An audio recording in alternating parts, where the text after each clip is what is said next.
Like I say every week, I don't do intros, and I'm not going to do one this week. You know who this man is. He's just come off a fresh blow dry, he's just told us. His hair's looking beautiful. Andrew Embley joins us on BackChat. G'day, mate. Hi, Scully. Hi, Dan. Thank Hello, you for mate. having me. This is Dan, not Darren. Darnell. I did walk in. I did think that you introduced It's when I yourself as Darren. mumble. What's But, your name? Yeah. No, Sorry, Dan. my bad. Dan my the bad. man. Yep. It's good to have you in here, Wack. I've been chasing you for a little bit, so it's good to have you on the podcast. Thank you. I've been seeing the podcast on social, so thanks for the invite. Yeah, there you Anytime. go. Well, you know what I've been forgetting to do is mention our sponsors off the top. So Whippersnapper Distillery, unfortunately too early for a whiskey for Wack and I. Shelter Brewing Co., got a beer sponsor as well, Embers. Margaret River Roasting Co. So we got whiskey, beer, coffee. That's Got what it I'm all. drinking right now. Hey? Yeah, got it sorted. Blue Bet, look after us in the betting department. I think that's about it. Is that all it, Dan? Sponsors are very important. Yeah, correct. And we look after them here on BackChat. Now, Embers, first question we ask our guests, going to get straight into it. It's not about your footballing career. We know you're a Norm Smith medalist. We know you're a premiership player. We know you played 250 games for West Coast. We know you've done all that. You've been a great footballer. But what's your greatest ever sporting achievement not on the football field? You've been a great footballer for a long time, and we ask all of our guests, not in their chosen sport, not in their selected varietal, what's their greatest ever sporting achievement? And we can go back right to grade 3 when you were... Yep. What do you got for Well, us? there's a few, but the one that stands out for me, and I've still got this, right? So I used to play cricket as well. I love my cricket. So football, right? Winter, cricket was my summer sport. Yes. All right? And I feel I was a handy cricketer. And I reckon maybe it was under 11s or 12s. Yes, good. Right? Good areas. And it was, I used to like opening the bowling and Did open ya? the batting, but it could only do one. So I was bowling and I was batting about 6. But grand final day, all right, and I remember the coach, he played the song, we are the champions. Before the game? Before the game, right? So we were confident, right? Now, I've gone out there, right, on the AstroTurf playing for Bassendean, right? Basso. And I've absolutely ripped through the top order of Beachborough, right? I've taken 7 for 4. 7 for 4. And I'll tell you what, if I hadn't known you guys were going to ask me the question, I would have brought the ball. I've still got the ball. We have written 7 for 4 on it. Mate, That's Little uncanny. Kookaburra. I don't know if are you stitching us up here? No, that's fair dinkum. Go on. Ask my Okay. mum. Go on. Go So on. I, in a final, Yep. under 12s, Stewart Hill Cricket Club. Were we playing against you guys? Might have been Stuart Hill. Different era. 5 for 16. And that's the ball right there. Mate, how about that? So it's the trophy mounted with the ball. There you go. Do you have the Yeah, ball? I've got the ball. So I'll take a photo off and I'll send it to you Yes, guys. please. It's at Mum and Dad's house. So what happened to your cricketing ability once you got to the football club? Because I was used to see you Well, in the nets some down say there. that I made the wrong choice by going down the football path and Who not said- the who cricket. said- who said that? I did. Yeah, as you know, there comes a stage where you got to make a decision. My decision was very easy because I wasn't a very good cricketer. Okay, so to take us there, right, from under 11s crickets for 7 for 4 Yep. into being drafted 1998, pick Yep. 57. Bargain. Few people taken before you there, Wack. Oh, boy. So there was so back in 1998, there was a rule where clubs could only take one 17-year-old.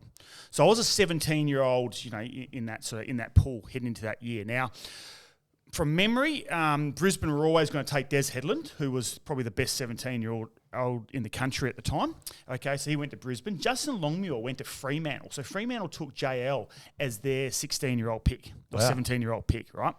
And so I sort of knew that I was never really going to go to Fremantle if I was going to get drafted. And I thought maybe West Coast, but they weren't, didn't show an enormous amount of interest in me. And the story goes, though, it was out of me and Paul Hazelby as West Coast's 17-year-old pick. Really? Right? And they were split. So we had half the recruiters on Embley and half the recruiters on Paul Hazelby. Now, I found this out a little bit later. Now, Mick Malthouse at the time, he came in and he made the decision. Now, he'd seen me play a little bit on tapes and he believed that midfielders were starting to become taller. So that's the way the game were going. Midfielders, they could push forward, kick goals. So on the back of that, he said, we're going with Embley, right?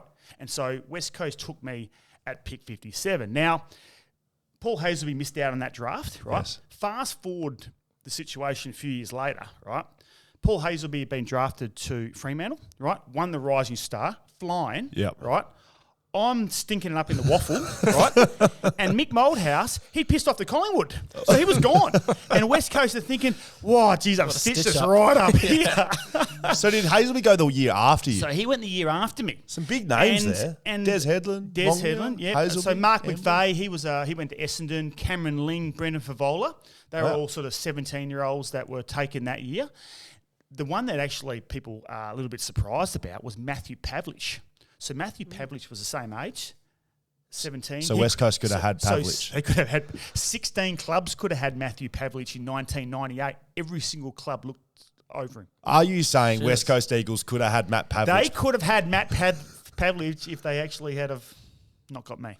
But they got a premiership instead, didn't they? Okay, so 1999 debut in a Western Derby. Yes. So I spoke to you earlier this year about Western Derbies and what do they mean, and spoke to a few people. Some people talk them down, but I think they sit pretty special part in your career, especially. Well, as you said, made the debut, so got drafted 98 and had a really good pre-season, had lots of fun, enjoyed it. And then I remember Chris Mainwaring coming up to me sort of maybe with about a couple of weeks ago before round one and said, listen, I just want to say I've been absolutely wrapped with the way that you're going about it, and I'm not the coach, but if I was the coach, I'd pick you to play round one. So was the Derby round one? Derby was round one Wow. of the 1999 season.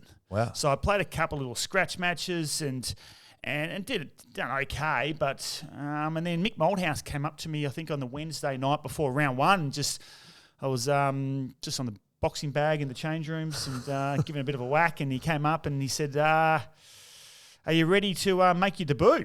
So I said, yeah. He goes, all right, well, I'm going to play you this week. So, yeah, made my debut in the first game of the 1999 season, which obviously was a derby. We spoke to Sharad Wellingham on BackChat, and he said about Mick Moldhouse, he used to like playing young kids in big games to sort of see what they were made of. Yeah. Does that go as far back as... Absolutely. Now, Mick loved kids, especially kids that, just had a crack. Yeah. And he was always really keen to give kids an opportunity. And you've seen that actually in the Anzac Day. Like how many guys from Collingwood have made their debut. So Sharad was one of them. There you go. Yep. In front of 95,000, just throw you in the deep end. So he had enormous amount of trust in his players. And I think for me, because I was starting my career off and he was coming towards the end of his career at West Coast, he gave me enormous amount of time and played me 9 times from memory in my first year. So, and probably a few of those games I probably didn't deserve to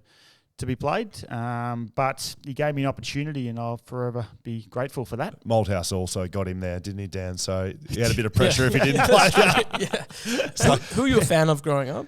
I was a West Coast supporter, but I, as a kid, all I ever wanted to do was play for Swan Districts Footy Club. So, being a Bazzo boy. So, we spent most of my childhood heading down to Bassendean Oval and spending time down there. And, so that was my childhood. So then a Western Derby, if you sort of are a fan of West Coast, that would have really meant something. Because sometimes, we speak to guys who have sort of been drafted by West Coast but didn't really follow them. Like, derbies are so-so. Dream come true, really. I mean, as a kid, all I wanted to do was play AFL footy. So to finally get drafted, and listen, if my name had been called out from an Eastern Club side, I would have been on that plane going. And more than likely, I know that I'm quite a loyal person. There's every chance I would never come back to WA. So whoever that team that picked me, I was going to be there for life, I reckon. And to play at a team that I supported as a kid was just an absolute bonus. Never asked you this, never thought of asking you. Was there ever a time that you would have moved or were a chance to move from West Coast? You played 250 games, one club player, but was there ever a time that you could have gone somewhere else? Yeah, well, the end of 2002, I'd sort of probably come to the crossroads at West Coast, and I wasn't a bad kid or anything like that, but definitely started to enjoy all the things that come with AFL footy and sort of lost a bit of love for the game as well. And I remember walking into Woosh's office at the end of 2002, and there was a lot of speculation that, the club sort of wanted me out, and the media were saying that, I could be gone. And I did get a lot of interest from Port Adelaide at the time, and I wasn't quite sure. I remember walking into this meeting, and I wasn't really quite sure whether I was going to be at the club or not. I did think in the back of my mind, Woosh might say, okay, you know what, Embers, you're out, and we're going to trade you or delist you or anything like that. So, and he looked me in the eye straight away, and he said, "Do you want to stay here?" And I said yes. And he said, "Well, if you do, you're going to have to show your teammates a commitment that you haven't shown already, and you're going to have to get fit, and you're going to have to start being a lot more professional." And I said, "All right." And he goes, "Done, deal." So we were flying out with the boys a couple of days later on a footy trip, and I remember I cancelled my footy trip, and I went and worked with the great Steve Smith, who you know very well, Scully. So the club sent me to Steve Smith, and I trained almost every day through my whole off-season in 2002, and that was the first time when I actually realised what it was and what it took to become a professional AFL player. And that was the turning point for me in my career.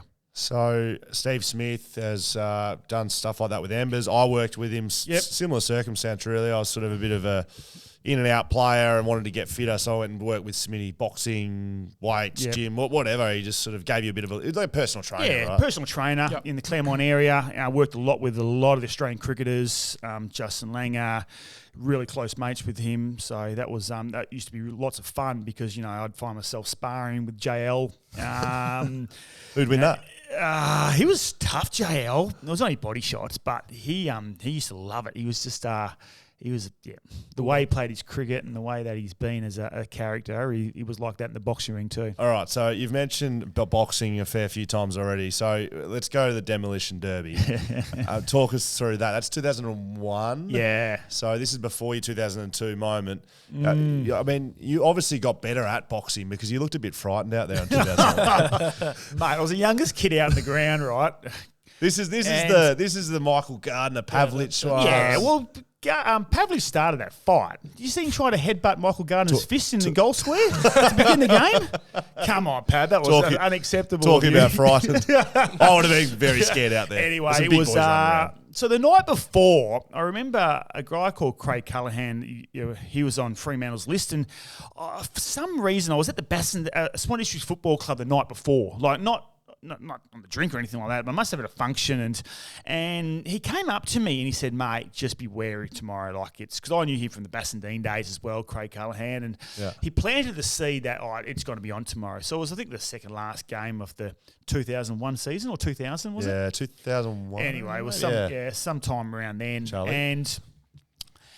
And so that sort of didn't think too much of at the time, but in hindsight, obviously, it was something that was premeditated. And when I go and do a couple of functions now with a few of the ex-Freo guys, in particular Sean McManus, who just says that was a line in the sand for Fremantle that particular day. So spot fires happening everywhere. I've never ever sort of been scared on the footy field. You never sort of think about it too much, but I reckon thinking back to that particular day, it was one of those games where you felt like it was like in a fight in the street because there was just spitfires, as I said, going on around. Could have been hit from anywhere. Yeah, so I was part of the melee. I'm not sure if people know this, but I think there was something like 18 players from that game were either suspended or fined. And I was one of the 18, right? And I was the only bloke, right, that actually went to the tribunal and fought it, right? So I've gone in there, right, because there's vision, right? There's vision. So I'm standing there with, I think, Clem Michael, right, and then suddenly it might actually been Clem Michael, actually, who come just drop me from behind, come on, mate, face me up, and get me from behind. So I've gone down. Anyway, so I've been done $2,000 for a melee. Yep. Now, I've gone to tribunal. Now, it's the second year at the club, right? I had planned with that $2,000 to go to Bali for the end of season football trip, right? They've suddenly taken that away from me. So I need that $2,000. So I've gone there, right? And I've sat down and I've shown the big screen of me getting bashed on the ground. You took your own footage in? I've showed it to them. I'm on the ground. I have 3 blokes on me, right? 3 Fremantle guys, right? Double my age, trying to pick on the 18-year-old. I still had them, right? But anyway, and I've said to them, I said, how's that a melee? I mean, have a look at me. Yes. And obviously they felt sorry for me. Guess what? You got off. The only person that got off, right? So guess what? 2 weeks later, I was in Bali with my $2,000. I was pumped. Yes. But I reckon then the club, all the boys actually fined me in kangaroo court for the only person that jumped ship. So I ended up probably losing the $2,000 anyway. Absolutely. Chuck that at a $5 fine on the fine segment for Embers. So you reckon the directive came from like Fremantle coaching just to throw the weight around? Like, how do you instruct a team to go for a fight? What year is this, Charlie? What are we talking? What year is this? 2000. Yeah, 2000 demolition derby. Yes. This is a long time ago, Dan. Yeah. So that sort of stuff did happen back in the day. No, Shawnee Mac, if you ever get him on, actually, you know what? See if you can get him on the show one day because he's a cracking fella and he'll come and do it. And ask him, he tells the great story from the Fremantle perspective. Like, he was a line in the sand. They knew they were coming out. You know, he might have said that Gardy started it, but there was a clear intention that the Fremantle, in their eyes, were the little bros that were getting beaten up, and they said, listen, we are not going to stand for this any longer. Yeah, okay. That's very good. That's very good. And the only man in the 2000 demolition derby to get off and to escape with $2,000. Did you have a legal representation, or did you just walk in there by yourself in a suit? I reckon the club would have helped me out. That's good. I swear to God, I wasn't fighting. I was just getting beaten up. Look at the vision, I said to him. All right. So 2004, you're vice captain of the club. International Rule Series in Ireland. Yeah. What was that experience like? That was good fun. Yeah, that was really good fun. Was that about football, or was that what? Oh, yeah, that was so that sort of happened very quickly, and I got the phone call in the off season that you want to be part of it, and I said, absolutely, I would love to. Now, anyone that's been on one of these, did you ever do a couple of these? Certainly not. Okay, no, come on. I appreciate you. It's a great trip. Like, in WA, like we see a few of the Freo guys out here and there a little bit, but not much. But suddenly, you're going away with some of the best players in the country, and you're heading overseas on a trip. And footballers are, they're all very similar. Like, they got huge work ethics, but they also love to have a good time too. So to be able to meet some of these players that I admired from the other side. Off the country. What sort of guys? So James Hird, for example, right? So Hird, he was probably my idol growing up, and I remember. This is my thought process, right? I'm about 23, 24, can't remember, but I'm heading over there, right? And I knew that we were flying out sort of 8 a.m. to Ireland, right? Dublin. It's Dublin, yeah. So I thought, well, the night before we get in, about sort of 6 o'clock, 7 o'clock. It was actually Juddy's. It was Juddy's 18th, I reckon. Yeah, it was Juddy's. Wow. It was Juddy's 18th. I rocked into Juddy's 18th. Had a great night with him, and then my thought process was, you know what? If I have a real big night, right, and don't get any sleep, I'm going to be tired for the plane all the way, to Dublin. So I'm going to get a good night's sleep. The last thing you want to do is, not feel tired of the plane. So so I got to Juddy's 18th, roll that into 8 a.m. and suddenly we're on our way to the airport, right? So not much shut eye for Embers. Straight out of clubber. So everything's gone to plan, right? And I get up now. We fly. Like 1A, 2A, like proper Qantas, wow. Like double decker. And I'm thinking, how good's this? So I get up and I walk in there and I think I'm in 1A. Like, it's the best seat there. And I'm thinking, this is so good. Everything I've done, it's worked out. Now time to, recline and go to sleep. Yeah. Right. So I sit down, right? And just as I sit down, right, guess who sits right next to me? 1B. Hirdy. James Hird, my idol. I'm thinking, how good is this? And he sits down and he goes, Embers. He goes, is it too early for a beer? And I look at him. I go, absolutely not. Me and Hirdy drank beers all the way to Singapore, 8 hours, just beer for beer. Absolutely just destroyed ourselves. We've been good mates ever since. It was, we just told stories and we chatted and, mate, it was just like, how good's this? Like, when your idol comes up to you and says, you want to have a beer with you? I don't care how tired I was. You must have been so tired. Day two. How'd you rock up in Dublin? Not great. Can't remember much of the International Rule Series. Anyway, that's all I remember of the trip. I think we got beaten by Ireland a couple of times, got smashed. But your nickname's Whack. Yeah. Why's that? I don't know. Yeah.